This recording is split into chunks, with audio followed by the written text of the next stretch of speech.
kebaikan-Mu, biar kami selalu merasakan indahnya bersama-Mu. Bukan hanya di Natal Tuhan, tapi setiap detik, menit, jam Engkau yang memberi kami bersukacita di dalam Tuhan. Di dalam nama Yesus Masiah kami berdoa dan mengucap syukur. Haleluya. Amin. Silakan duduk. Shalom. Saya bagi kebenaran firman di sesi yang kedua, kemuliaan bagi Tuhan dan damai sejahtera di bumi. Ya, tadi di sesi yang pertama saya berbicara membangun kehidupan yang tangguh. Jadi kalau orang yang sudah hidupnya tangguh di dalam Tuhan, kemuliaan Tuhan otomatis akan turun buat setiap hidup kita dan memberi satu hal, damai sejahtera, sukacita dalam setiap kehidupan anak-anak Tuhan. Nah, di sini dikatakan apa? Bersukacita, ya kan? Itu tidak mudah dan gak gampang. Bersyukur pun juga sama, gak mudah dan gak gampang. Tapi bagaimana kita menyingkapi, menghayati, karena kasihnya Tuhan dalam setiap kehidupan kita, kita harus bersukacita dan bersyukur. Seperti lagunya apa? Hati yang gembira, gitu, adalah obat. Jadi kalau hati kita bergembira bukan karena Natal, hari-hari, ya, mau bangun tidur, mau aktivitas, atau setelah mau tidur malamnya. Bagaimana kita mereview kejadian pagi, siang, malam, apa yang sudah kita buat. Contoh, ya kan? Sukacita dalam kehidupan kita itu di hari-hari pasti kita diproses menghadapi banyak hal, permasalahan dan tantangan dalam setiap kehidupan kita. Ya. Kalau dilihat di Lukas 2 ayat ke-14, firman Tuhan katakan begini. Kemuliaan bagi Allah di tempat yang maha tinggi dan damai sejahtera di bumi di antara manusia yang berkenan kepadanya. Jadi kemuliaan Tuhan itu di tempat yang maha tinggi sudah Tuhan taruh dalam setiap kehidupan kita. Tapi kenapa? Ya, kita sebagai anak-anak Tuhan tidak punya satu sejahtera dalam setiap apa yang kita jalani dalam setiap kehidupan pribadi kita. Cuman masalahnya kalau orang yang nggak punya damai sejahtera, berarti dia tidak mempunyai satu hal apa? Kedamaian. Berdamai dengan dirinya. Kalau orang sudah punya perdamaian dengan dirinya, kalau orang sudah dipenuhi dengan kuasa yang daripada Tuhan, hal marah sebentarnya itu hal sekejap. Contoh, saya lihat, waduh, masuk Sidoarjo, saya molor ini Tuhan 20 menit. Iya kan? Karena saking enaknya terlelap di rest area. Tidur, bangun, kebablas sampai ada Jangkuli tahu kalau saya mau tiba jam 5 mau numpang mandi. Maaf ya, yang penting saya wangi urapan aja. Ya toh? Tapi itu saya lihat, saya bersukacita walaupun aduh Tuhan molor 20 menit. Memang sih WL kan 30 menit. Betul ya? Tapi kan gak enak kalau di jam mepet. Kalau mau datang ke hadapan Tuhan, jangan dengan jam yang mepet. Mau ibadah pun juga sama. Hal sepele tadi, kilometer saya 160-180. Tidak. Tiba-tiba ada orang mau main belok aja. Spontan saya emosi. Dasar bodoh. Saya bilang, aduh Tuhan mau khotbah lagi. Damai sejahtera saya sudah dipancing. Nah, harusnya dia lihat dari belakang itu mobil ngebut. Ya kan? Di situ saya baru telepon di Mojokerto. Saya bilang, waduh, ini saya masih di Mojokerto. Hitungannya kan 1 jam, betul gak? Tapi saya maksimalkan 30 menit. Saya bilang tidak apa-apa Tuhan. Karena apa? Sudah kesalahan. Damai sejahtera saya karena apa? Terlambat tidak enak. Bukan kepada kalian, tapi kepada Tuhan. Komitmen jangan. Ya. Terlalu mepet kita punya kehidupan. Terlalu mepet juga kita berbagi segala sesuatunya. Ini pasti kaget toh penampilan saya begini. Gak biasanya kan jadi ibu pejabat ini Ibu Mega. Anti spy katanya. Karena apa? Terpaksa. Karena apa? Kundangannya tempatnya eksekutif. Karena apa? Dihadiri hamba-hamba Tuhan. Kalau kita penampilannya biasa, nanti hamba Tuhan dia bilang, kok Ibu Lasma begini? Sampai semalam tuh gak ada yang kenalin saya sama sekali di tempat itu. Saya cuma tertawa. Yang penting Roh Kudus dan Yesus yang mengenal saya. Ya. Nah, belajar. Penampilan itu bukan jadi satu patokan kita tidak bisa berubah. Bisa. Begitu pula urapan, bukan naik turun. Ya. Tadi Tuhan bicara di ibadah yang pertama. Ada seorang anak datang ke sini. Tapi setelah selesai ibadah, Tuhan tarik orang ini, sentuh. Tuhan sampaikan pesan di atas orang ini. Dia bilang, berubah ya, jangan begini. Karena kita udah masuk 2024. Bukan pakai manusia yang lama, harus pakai manusia yang baru. Karena apa? Tuhan menyatakan kemuliaan di tempat yang tinggi kepada manusia yang Tuhan berkenan. Ini kalau kita punya kehidupan yang belum berubah, Tuhan jijik, Tuhan gak berkenan. Saya review lagi. Tanggal 3 atau tanggal 7 ya, saya ikut retret di Tumpah.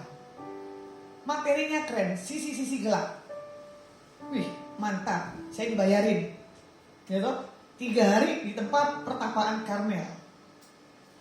Saya menikmati bagaimana saya hidup dengan Tuhan. Sampai jam 1:30 pagi, saya menikmati itu di taman, lampunya gelap banget. Biasanya kan lompat-lompat tuh, spirit-spirit gitu tuh. Tuh ada lompat-lompatnya.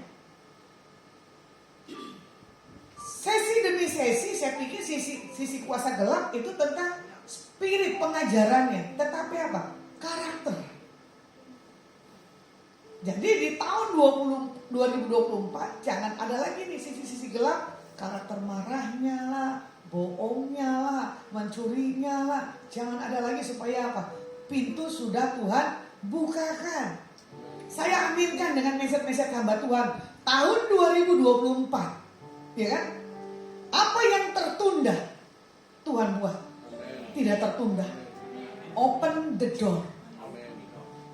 Saya sampai bilang, iya ya Tuhan. Saya percaya di tahun-tahun ke depan semua anak-anak yang melekat ke Tuhan dibawa Tuhan naik. Bukan dengan sisi-sisi karakter yang gak mau dirubah oleh Tuhan. Kembali lagi, Tuhan gak berkenan di atas orang-orang yang tidak mencari Tuhan dalam segala apapun kehidupannya. Jadi contoh sisi gelap kita ini minder. Kita harus bercermin di depan kaca. Aku gak boleh minder lagi. Contoh, saya punya utang, saya gak akan berutang kembali. Contoh, saya gak mau lagi ditipu dengan orang lain lagi. Pasti nanti Tuhan punya cara. Amin. Nah, dari sisi-sisi gelap kehidupan kita yang tahu yang mana kita harus rubah. Ya. Ternyata saya bilang, aduh materinya mah materi yang biasa. Ya, setelah saya hidup manis di tempat situ, wah itu udah mujizat orang bilang. Di kumpulan komunitas yang tidak punya satu hal, gitu, karunia, nggak kayak kalian, gitu loh. Dia cuma bergantung kepada hamba Tuhan yang ada di situ. Terus dia bilang begini, Bu Pendeta, mau didoain dengan siapa? Siapapun yang mendoain saya nggak apa-apa, gitu kan? Tapi di situ saya percaya Tuhan nggak pakai orang yang eksklusif berkarunia. Tapi kalau orang itu punya kedalaman, kita disentuh aja kita nangis. Saya di situ nangis. Nyanyinya tidak selengkap begini. Dia cuma satu musik minim. Tapi Tuhan bawa lawatan yang luar biasa. Makanya saya bilang begini, iya Tuhan, kemuliaan itu gak usah dicari-cari. Kemuliaan itu udah ada, cuma kita tidak merasakannya. Gak merinding lah, betul gak? Kayaknya suasananya nih gak enak, gak bisa. Nah, kalau mau dilihat, pada waktu Tuhan Yesus lahir ke dunia, ya, ada 2 kelompok orang yang datang kepada Tuhan Yesus, datang menyembah. Para gembala dan orang-orang Majus, ya. Para gembala adalah mewakili orang-orang Yahudi maupun orang-orang yang sederhana, baik secara ekonomi maupun kepandaian. Nah inilah Tuhan bawa kesederhanaan waktu Tuhan Yesus lahir ke bumi. Bagaimana kita lihat orang-orang Majus dari timur, ya, mewakili orang-orang bukan Yahudi lagi, tetapi orang-orang yang kaya dan orang-orang yang pandai. Orang-orang yang kaya, orang-orang yang pandai biasanya bermain pikiran, gitu, inteleknya tinggi. Tapi kalau kita mau lihat di Lukas 2, 8 dan 14, ya. Kita pelajari bagaimana di sini kelahiran, yaitu tentang Tuhan Yesus. Di sini dikatakan, kamu akan menjumpai seorang bayi dibungkus dengan kain lampin dan terbaring di dalam palungan. Kelahiran Tuhan Yesus itu sangat sederhana, ya. Lukas 2, 8 dan 14. Kalau Tuhan Yesus lahir pakai berlian, menurut Pak Yusak gimana? Kaya toh? Kalau menurut Ibu Emi, kalau Tuhan Yesus lahir pakai kain sutra, gimana? Kaya juga. Tapi dia nggak pakai kain sutra, dia nggak pakai berlian, ya kan? Dibungkus dengan kain lampin, berarti kan sederhana.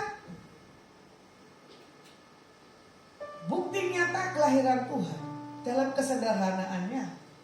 Dia kaya, tapi kita nggak boleh jadi miskin. Kalau Tuhan Yesus kita kaya, kita juga harus kaya dalam segala apapun juga, ya. Nah, di sini dikatakan Tuhan Yesus datang ke dunia itu sebagai juru selamat, ya kan? Tapi bagaimana dengan manusia yang sudah diselamatkan? Menggunakan nggak arti keselamatannya? Nah itu dia, perlu pertanyaan. Kadang begini, udah hanya dengan mengaku Yesus Tuhan dan Juru Selamat, betul nggak? Selamat, tapi lupa hidupnya jatuh dalam dosa. Jatuh dalam dosa, itu selamat apa enggak? Ya nggak bisa, kasih karunia jangan dianggap sepele, ya. Nah makanya di sini dikatakan apa? Karena semua orang telah berbuat dosa dan kehilangan kemuliaan Tuhan, makanya Tuhan bilang apa? Upah dosa adalah maut. Tempatnya di satu tempat namanya neraka. Makanya juga dikatakan kita harus mengenal dan percaya Tuhan secara pribadi, bukan kata orang. Nah ini dia, susah kalau kata orang. Semua umat manusia di bumi mengerti siapa Tuhan Yesus, betul gak? Tapi mengalami perjumpaan atau mengalami satu pengenalan akan Tuhan ya, belum tentu semua orang bisa paham dan mengerti. Kalau orang punya satu kedalaman akan Tuhan, otomatis dia gak akan berbuat dosa. Dia tahu ada Roh Kudus, ya. Makanya kalau dilihat di Yohanes 3 ayat 16, firman Tuhan katakan begini. Karena Allah begitu besar mengasihi dunia ini, sehingga Ia telah mengaruniakan anaknya yang tunggal, supaya setiap orang yang percaya kepadanya tidak binasa, melainkan beroleh hidup yang kekal. Jadi orang yang mengenal siapa pribadi Tuhan akan mengalami namanya hidup dalam hal kekekalan. Melalui peristiwa Natal, ya, kita diajarkan untuk mengingat hal-hal yang Tuhan sudah ajarkan waktu dia lahir di palungan. Nah, kalau mau dilihat melalui peristiwa Natal, ya kan, ada 5 poin di sini dikatakan. Yang pertama, menghormati hadirat Tuhan. Nah ini dia, Lukas 2 ayat yang ke-9.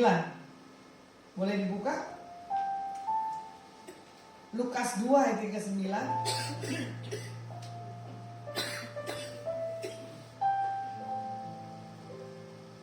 Dan setelah selesai semua yang harus dilakukan menurut hukum Tuhan, kembalilah mereka ke kota kediamannya, yaitu kota Nazaret di Galilea. Di sini dikatakan apa? Kita perlu menyadari bahwa Tuhan yang berinisiatif, yaitu mendatangi kita, bukan kita yang mendatangi Tuhan waktu jatuh, betul nggak? Udah tahu dilarang. Kemuliaan Tuhan, otoritas Tuhan di atas manusia itu nggak ada. Nah kadang dari kejatuhan manusia untuk buat pengakuan itu kan nggak mudah dan nggak gampang, betul nggak? Tapi Tuhan berinisiatif menegur setiap kita, tergantung kita mau berubah atau tidaknya. Nah makanya di sini rasa bersyukur itu di Mazmur 16 ayat yang ke-11 ya, menghargai hadirat Tuhan dan hidup benar di hadapannya, itu adalah satu hal kelimpahan dalam Tuhan. Nah, jangan sampai kita tidak dapat lagi merasakan sesuatu hal kemuliaan dan hadirat Tuhan dalam setiap kehidupan kita. Karena itu tadi, ya kita tidak menyadari akan sisi-sisi kelemahan, akan sisi-sisi yang harus kita rubah dalam setiap kehidupan kita sebagai anak-anak Tuhan. Yang kedua, bagaimana dalam peristiwa Natal ini adalah memberitakan kabar atau Injil. Lukas 2 ayatnya yang ke-10. Di sini firman Tuhan katakan apa? Sebab sesungguhnya aku memberitakan kepadamu kesukaan besar untuk seluruh bangsa. Ya, para gembala menerima kabar kelahirannya dan memberitakan kepada orang-orang lain. Begitu pula di hari-hari sukacita orang merayakan Natal. Ya, kabarkan, lakukan semaksimal yang kita bisa lakukan di atas orang-orang yang belum mengenal daripada Tuhan Yesus. Nah, ini adalah menjadi satu hal tugas setiap kita sebagai anak-anak Tuhan. Matius 28 ayat 19 dan 20. Kalau mau dilihat di sini dikatakan apa? Hanya murid-murid yang bisa dimuridkan. Tapi kalau orang yang nggak bisa dimuridkan, dia tidak akan berbuah. Dia tidak akan menghargai akan cinta kasih Tuhan dalam setiap kehidupan sebagai anak-anak Tuhan. Bagaimana yang ketiga? Di sini dikatakan apa? Memuliakan Yesus dalam hidup kita.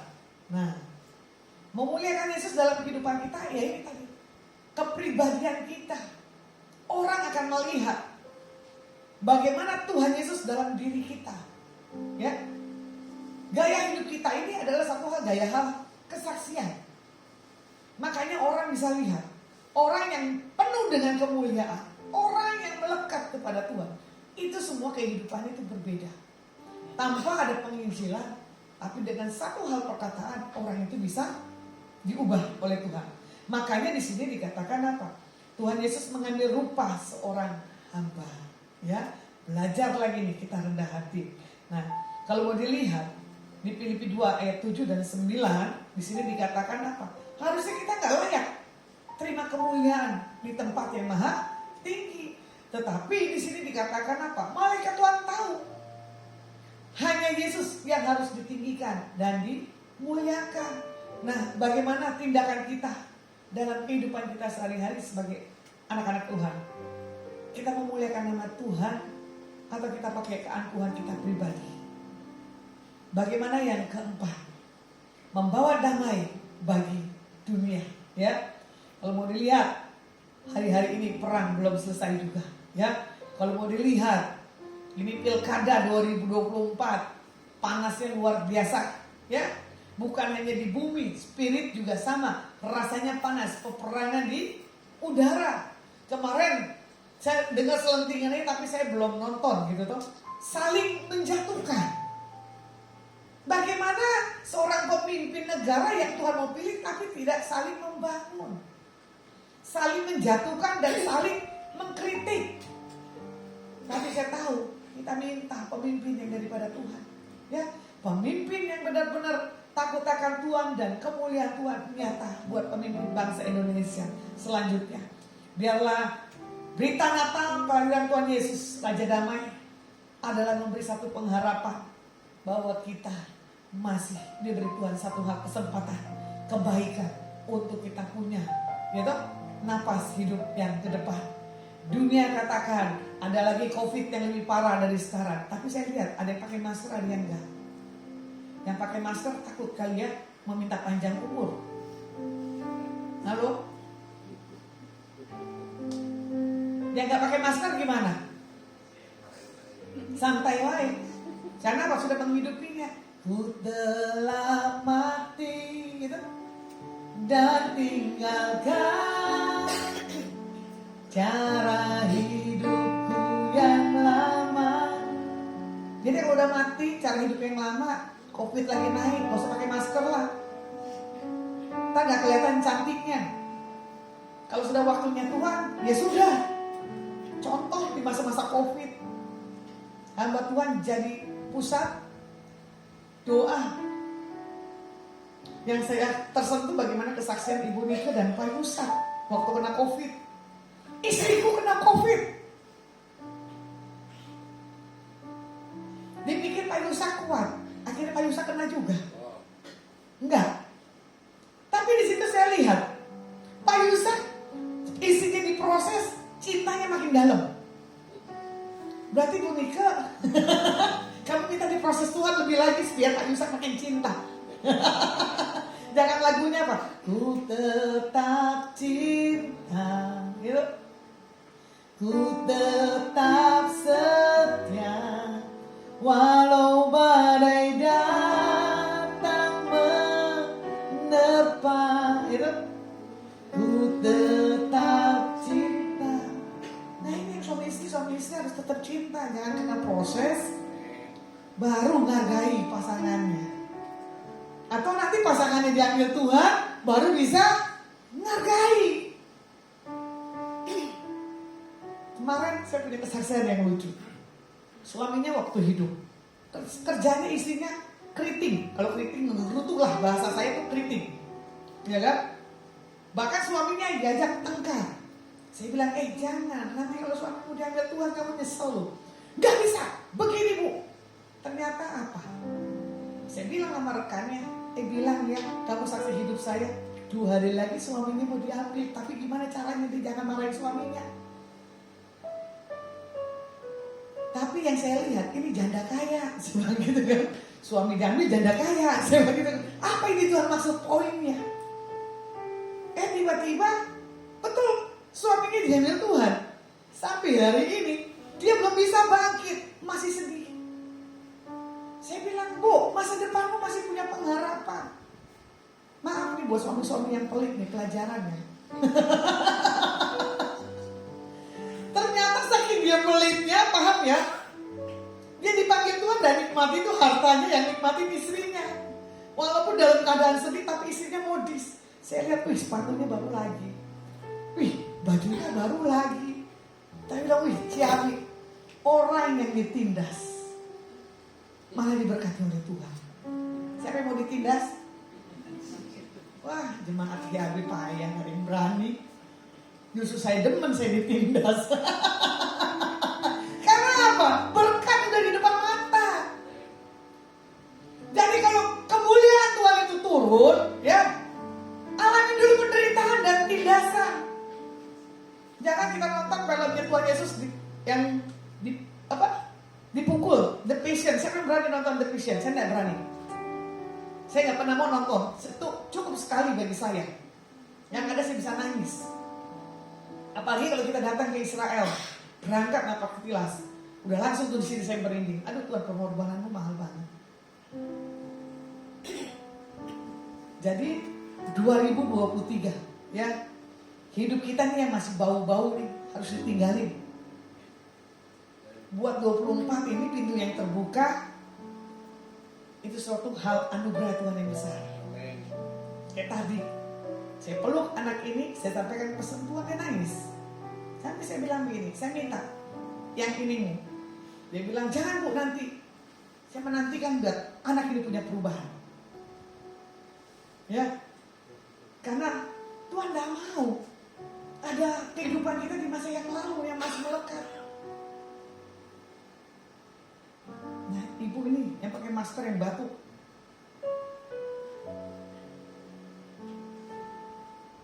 Kamu percaya 5 hari ke depan ini progres yang Tuhan buat dalam hidupmu itu tuh sepertinya dibuat Tuhan terheran-heran, Bu.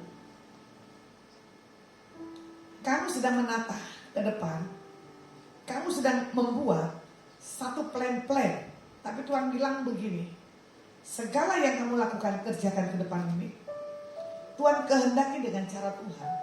Kamu akan dibuat semuanya dengan keadaan baik. Kamu kadang berkata, taruh kejujuran dalam hidupku Tuhan, supaya aku bisa berkenan di hadapan-Mu. Ibu mau dosa sedikit aja ibu kadang ketakutan, ya. Mau lakukan kebodohan aja ibu kadang ketakutan. Karena apa? Ada tanda Tuhan dalam hidupmu. Dan sebelum tutup tahun 2023 Tuhan bilang ada berkat yang tidak kamu sadari, itu yang memberkati hidupmu. Terima dengan iman. Haleluya. Nah, bagaimana kita melihat, ya, sebagai anak-anak Tuhan, ya, kita harus membawa satu hal damai dimanapun kita berada. Dan kita harus lihat orang-orang yang tidak punya pengharapan, kita katakan kita punya pengharapan. Nah, biarlah bumi yang lagi bermasalah, kita doakan biar damai. Ya, tidak dibuat karena satu hal keintelekan manusia yang ego membuat satu hal kebodohan. Jadi biarlah damai yang daripada Tuhan memberkati setiap kehidupan kita anak-anak Tuhan. Yang kelima, bagaimana dikatakan apa? Menjadi orang yang berkenan kepadanya. Orang yang berkenan kepadanya adalah siapa? Elia. Ya, Yakobus. Yesaya 48, 18 dan 19. Hanya orang-orang yang hidup berkenan kepada Tuhan dan taat akan perintah-perintahnya akan mengalami damai sejahtera daripada Tuhan.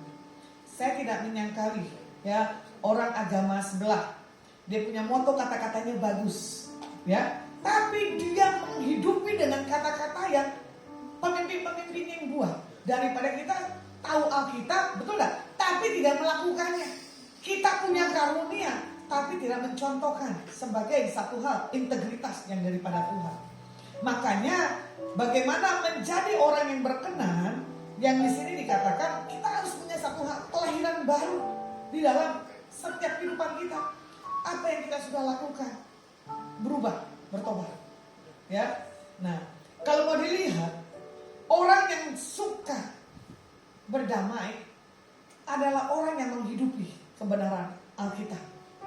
Tapi kalau orang yang nggak suka berdamai, itu orang yang perlu dipulihkan oleh Tuhan. Nah, bagaimana kita lihat ya?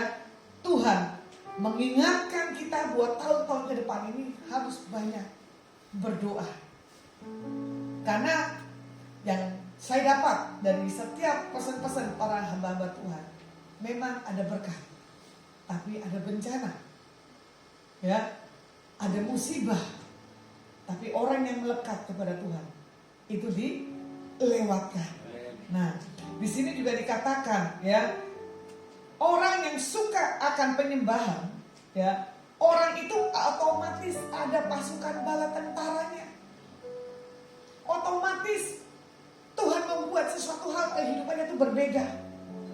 Nah, di sini juga dikatakan, ya, bala tentara surga, bagaimana melihat kita punya satu hal gaya hidup seorang penyembah yang baca Alkitab pagi, siang, dan malam. Itu ada sesuatu hal yang dibuat Tuhan itu. Kita tidak sangka ada banyak penyertaan Tuhan dalam setiap kehidupan kita. Nah, kalau mau dilihat juga respon dari para gembala, ya, memberitakan kabar bahwa Yesus sudah lahir. Kalau mau dilihat, kelahiran Tuhan Yesus itu sederhana, ya.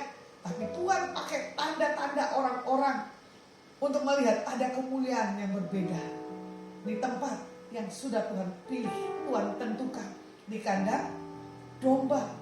Kita pasti lahirnya di tempat rumah sakit yang beda-beda. Siapa yang lahirnya di bidan? Ibu lahirnya di bidan. Siapa yang lahirnya di rumah sakit? Siapa yang lahirnya di dukun? Ini lelucon saya aja ya, karena teman-teman bilang begini, kalau kamu lahir di dukun, ya otomatis kamu seorang dukun. Kalau kamu lahir di tempat orang bidan, otomatis berkatnya nggak keren katanya. Tapi kalau kamu lahir di rumah sakit, kamu menjadi orang kaya. Saya bilang ya benar juga sih. Karena yang di rumah sakit lahir adalah bayarnya mahal, betul nggak? Daripada bayar di bidan. Hari itu sempat ini menggelitik hidup saya tidak pernah tahu namanya hamil seperti apa, lahir seperti apa. 2 kali saya kecolongan. Itu orang udah tahu mau lahir tapi tidak punya uang, saking miskinnya, satu tempat itu satu kamar bayarnya beda-beda. Tiba-tiba itu brodol bayi, masih ada ususnya. Saya bilang, Tuhan tolong, ini mesti diapain ya Tuhan? Saya cuma bisanya berdoa. Itu bayinya sudah keungu-unguan, udah kehitam-hitaman. Tapi ada ibu yang nekat, diambil silet, dipotong itu ususnya. Tuhan, saya nggak bisa makan di situ. Saya bilang, kenapa harus lihat yang begini kejadian? Saking orang miskinnya. Ya, akhirnya anak itu di inkubator. Saya cuma bilang gini, Tuhan jangan kasih meninggal itu anak. Tuhan akan pakai anak itu dengan dahsyat dan ajaib. Tahu enggak? Bibirnya itu, masa baby bibirnya sampai tebal begitu, doer. Gitu? Saya bilang gini, Tuhan kenapa karena kurang oksigen kok bibirnya ini jadi berkembang? Akhirnya bilang begini, Bu pendeta tolong doa, rumah sakit ini tolak. Loh, rumah sakit ini tolak. Terus mau dibawa kemana? Tempo perjalanannya masih jauh.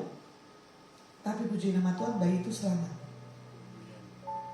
Akhirnya saya bilang, sini tak berkatin bayi ini. Tak hadapin ke Tuhan, biar dia jadi penginjil seperti saya. Saya bilang gini, orang dalam keadaan kepepet pasti nekat. Betul gak? Tidak ada latar belakang seorang dokter dan bidan. Enak aja tuh dia beli silet, dipotong begitu. Tapi Tuhan itu dahsyat. Sampai saya bilang begini, itu airnya kok banyak banget jatuhnya ya. Tapi tumben gak bau, biasanya bau. Nah itulah cara Tuhan. Kalau orang di rumah sakit kan, betul gak? Lahir, tunjukin, bayinya sudah dalam keadaan cakep. Gitu? Tapi ini, bayi ini jatuh kena ubin, pluk. Ubinnya mending kalau ubin kerani, ubin cor-coran. Nah, itulah Tuhan. Kadang saya bilang gini, kesederhanaanmu Tuhan Yesus, ya tuh, masih juga di hari-hari ini. Ada orang lahir di tempat kontrakannya satu kamar, yang kumuh baunya luar biasa. Udah kecil yang masuk 6 lagi. Saya cuma berdoa. Yang lain pegang tangan, pegang kaki. Saya bilang, Tuhan ini kayak penyiksaan potong babi sih. Tapi itulah cara Tuhan. Tuhan bawa pelayanan saya, gitu, pelayanan yang unik. Jadi itu pengalaman bagi saya yang mahal. Kok yang mau lahir aja nggak bilang sama gembalanya kalau nggak punya dana. Pasti kan kalau bilang, nggak mungkin gembala nggak cari sponsor, betul ya? Pasti ada. Nah, makanya kita melihat orang-orang Majus dituntun, ya toh, ada satu hal kemuliaan Tuhan. Cuma saya bilang begini, kenapa Tuhan tempatkan di tempat saya berada di kondisi orang-orang yang tersulit, ya toh, kita hadir, kita menjadi satu jawaban bagi orang itu. Contoh, kemarin saya rapat di tim saya. Tim saya baru makan dengan orang tuanya. Saya ajak kondangan, tiba-tiba katanya dompetnya jatuh. Ibu ini udah kebingungan. Saya bilang, udah Bu, tenang, kita doa dulu. Kita minta malaikat, gitu. Jangan ada diambil itu dompetmu. Jangan ada yang hilang. Tiba-tiba kontak suaminya, jangan blokir dulu semua surat-surat. Tiba-tiba suaminya datang ke tempat itu, dia bilang apa? Sudah ketemu. Nah, kalau kita punya satu power ilahi, apapun keadaan kita, yang penting apa? Tenang dan diam. Cari perkenan Tuhan. Itu hal yang sepele kemarin di atas tim saya. Cuman dia bilang gini, Bu, cuman hilang 300.000. Udah anggap aja persembahan. Daripada kamu bikin 2 SIM, daripada kamu ngurus KTP, betul gak? Daripada ngurus-ngurus ya lainnya. Nah, itulah bagi setiap kita anak-anak Tuhan. Di hari-hari bahagia, di bulan-bulan sukacita kita, ya, menyongsong di tahun yang baru, bawa satu hal, sukacita. Makanya di sini kita lihat ya, bagaimana Pengkhotbah 7:16 ayat 17. Jangan terlalu saleh, janganlah perilakumu terlalu berhikmat. Mengapa engkau mau membinasakan dirimu sendiri? Janganlah terlalu fasik, jangan bodoh. Mengapa engkau mau mati sebelum waktumu? Nah ini tadi, kalau belum waktunya Tuhan, ya. Kalau kita bodoh tapi kita diangkat, dimuliakan Tuhan, itu satu anugerah daripada Tuhan. Karena apa tadi? Kemuliaan, perkenanan Tuhan. Ya, orang jahat bisa jadi baik, betul nggak? Orang pelit bisa nggak jadi pelit. Contoh hal yang terkecil, saya mau mengadakan Natal aja tuh kemarin tanggal 9. Saya datang ke Tuhan, Tuhan ini mau Natal Adonai. Keuangannya nggak ada, gimana caranya? Tiba-tiba baru 1 kali saya ketemu orang ini. Orang ini cuma kita sentuh dengan ini, tiba-tiba dia tersentuh. Saya cuma yang bilang ini, ibu mau sumbang makanan enggak buat saya? Bukan hanya pelayanan penjara. Oh nggak apa-apa, berapa bungkus Bu Lasma? Saya sebut. Ternyata yang makan di situ menikmati. Dia bilang gini, Bu, kali ini adonnya makanannya enak ya. Tuh coba. Saya cuma nangis. Pengakuan dari semua orang cuma bilang enak. Saya bilang, Tuhan ini orang baru saya kenal. Ternyata dia memberkatinya bukan ya biasa. Saya mereview. Dikasih kaya enggak, dikasih miskin enggak. Pom bensin pasti, apa Pak Yusuf? Pom bensin pasti pas. Ya, makanya pom bensin pasti pas. Contoh, kemarin hari apa ya? Hari Kamis, saya ketemu hamba Tuhan dari kota ini. Ada tamu saya mau didoain. Akhirnya saya didoain. Akhirnya saya doain balik dia. Ibu ini pelayanannya sudah luar biasa, sudah baik, tapi jemaatnya ambil uang tanpa ada pertanggungjawaban. Saya dengar kesaksiannya, dia bilang gini, pesan Tuhannya melalui kamu, benar Bu, kenapa gitu? Dia hilang 200 juta, dia dapat ruko 2M. Loh kok enak? Kok saya belum dapat ya? Kapan saya punya ruko? Kapan saya punya rumah di Semarang? Jadi enggak usah pakai hotel, enggak usah numpang-numpang tempat yang lain. Saya bilang gitu sama Tuhan. Tapi saya bilang begini, kalau sudah jatah berkat Tuhan, enggak lari kemana-mana. Kadang saya bilang ini, ya sudahlah kalau Tuhan pasti pasin buat hidup saya, ya enggak apa-apa. Yang penting apa? Punya rasa syukur. Ya, rasa syukur itu enggak mudah dan enggak gampang. Nah, kita melihat kalau kita di bawah Tuhan menjadi satu contoh teladan kesaksian buat siapapun juga. Kalau orang itu tersentuh, apakah kita enggak satu sukacita? Sukacita. Makanya saya pelayanan, saya selalu mereview orang yang saya jumpai punya perubahan enggak. Kalau dia enggak punya perubahan, saya akan marah. Dan akan saya tanya, orang ini udah goalnya gimana? Itu satu hal kebanggaan. Kalau orang yang dekat kita ya layani, kalau tuh dia gagal, kadang kita nangis. Salah kita tuh di mana? Nah inilah yang perlu ya setiap kita sebagai pelayan-pelayan Tuhan. Nah di sini juga dikatakan ya, bagaimana kita melihat Tuhan memperhatikan ya dalam setiap kehidupan kita pribadi-pribadi. Makanya di sini dikatakan apa? Yang Tuhan minta buat tahun 2024 ya, saya rangkum. Di sini Tuhan katakan apa? Di tahun 2024 ini pesan hamba Tuhan. Tuhan bisa kasih tiba-tiba. Kemarin saya juga dengar teman saya, dia nggak disangka, dia nggak duga, tiba-tiba ada yang berkatin dia. Makanya kadang bilang ini, Bu, yang ibu habis doain, ini saya sudah dapat. Saya cuma tertawa, kamu dapat. Yang ngedoain belum dapat. Mau marah gak?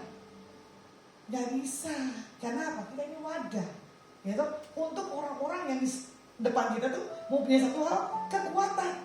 Makanya di tahun ke depan Tuhan kasih berkat tiba-tiba. Makanya pintu ke depan Tuhan bukakan dengan cara yang dahsyat. Wah ini saya suka nih pakai masker suami istri berdua. Boleh berdiri baju kuning. Kuning atau apa ini? Nah, ibu lihat bapak, masih cinta enggak? Bapak masih cinta enggak?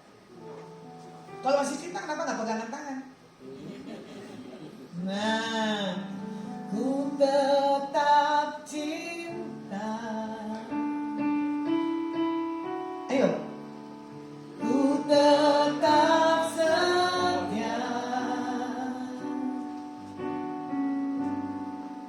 walau badai datang menerpa, ku tetap cinta. Bisa? Ku tetap setia. Ayo suaranya. Ku tetap setia.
duduknya pisah. Ini Pak Anton, contoh ini. Ayo dong pasangan duduknya. Kembali posisinya. Ayo ini, yang punya burung. Wah, kamu nyerobot istri orang ya. Ayo mana WM? Terlalu banyak. Ayo yang menikah coba berdiri. Pegangan tangan. Yang Tuhan telah beri. Ayo kembali posisinya suami istri. Takkan mungkin ku lepas dari apa yang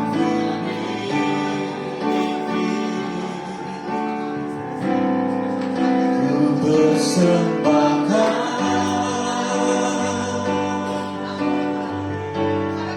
seluruh hidupku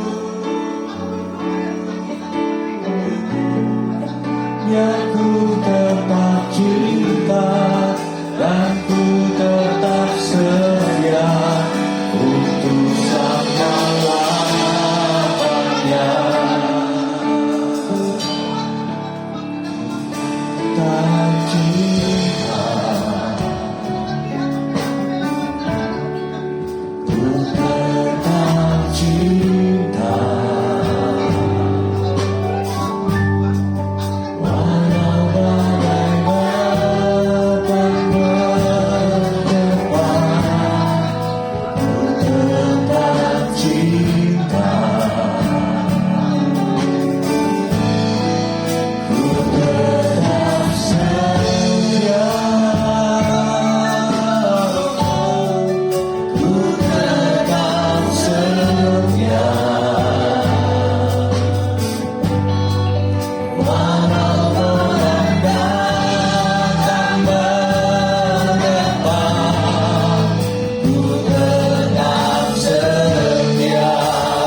Dan kami akan menjadi manusia yang punya paradigma dan kami berubah karena kami bangga progres yang Tuhan rancang dalam setiap kehidupan kami. Ya dan amin.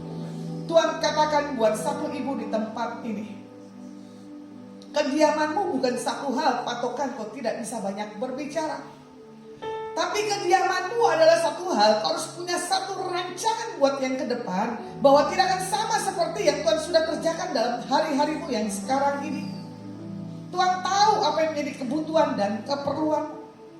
Dengan cara yang tidak pernah kau pikirkan, Tuhan katakan buat satu ibu yang datang ke tempat ini, yang kau minta tanda buat 2 minggu dari sekarang, untuk kau punya satu tempat pelunasan di atas rumah, dan rumah itu akan terbayar dengan cara Tuhan yang dahsyat dan yang ajaib. Engkau diberkati dan diurapi. Hamba-Mu selesai berbicara, Dalam kasih pengurapan hikmat yang daripada Bapa Yahweh turun bagi setiap umatmu dan permisa maupun syarat ulang selanjutnya. Haleluya. Amin. Oke, silakan duduk. God bless you. Terima kasih pelayanan yang jelas Pak di tempat ini untuk memberkati. Ada pengumuman tambahan untuk perayaan Natal MMC.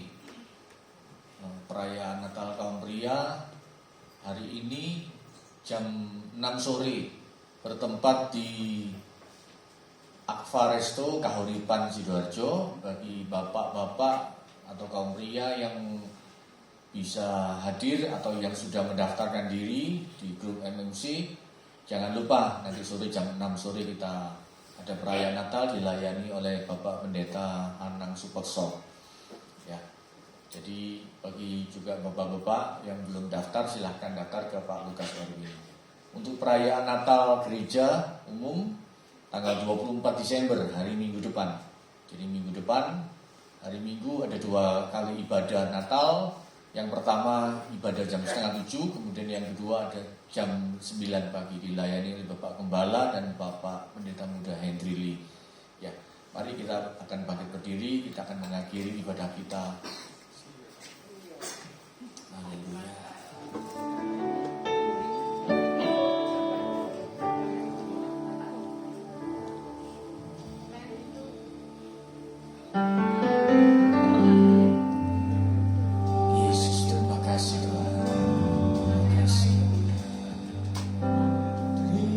Terima kasih Yesusku,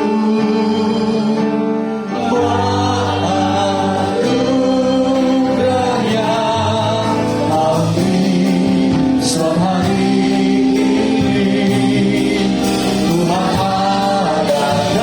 Tuhan adakan juru bagiku.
Jemaat yang dikasihi Tuhan, baik yang online di rumah atau di mana saja siaran ini dapat ditangkap, dan jemaat yang lagi onsite di gereja Tuhan, pulanglah dan bawalah berkat.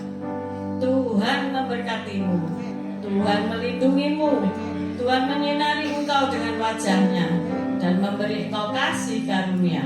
Tuhan menghadapkan wajah-Nya kepadamu dan memberi engkau damai sejahtera. Terimalah segala berkat ini di dalam nama Bapa, Putra, dan Roh Kudus. Baiklah yang percaya berkata bersama-sama.